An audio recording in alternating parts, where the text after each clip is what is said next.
Ukraine has made a partial payment on its outstanding gas debt to Russia. It follows talks between both sides and the European Union in Berlin on Friday. But as CCTV's Jack Barton reports, Russia refused to budge on the thorny issue of energy prices until payment arrives in Moscow. Ukraine made its first gas payment to Russia this year as energy ministers from both countries met at European Union-sponsored talks in Berlin.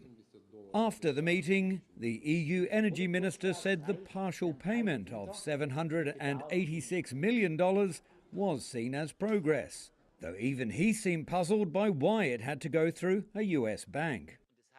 It is not yet an agreement, but we have a framework. Our ambition is to find an agreement before the 3rd of June. What is needed now is patience and a functioning bank in New York. Russian energy giant Gazprom recently increased the price of gas exports to Ukraine by 80%. Russia had also threatened to make Ukraine pay in advance from the 1st of June or potentially have its gas supply cut off. On Friday, Russia's energy minister said the door was still open to compromise.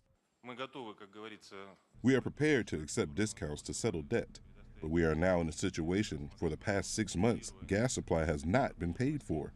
In that time, we have not received a single cent. Half of Ukraine's gas comes from Russia, as does about 30% of EU imports, half of which flow through Ukraine. But at the meeting, there was no talk of renegotiating the price of gas.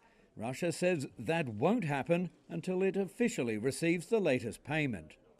If the money that Ukraine deposited manages to clear the bank over the weekend, then the gas negotiations are expected to continue on Monday in Brussels. Jack Barton, CCTV, Berlin.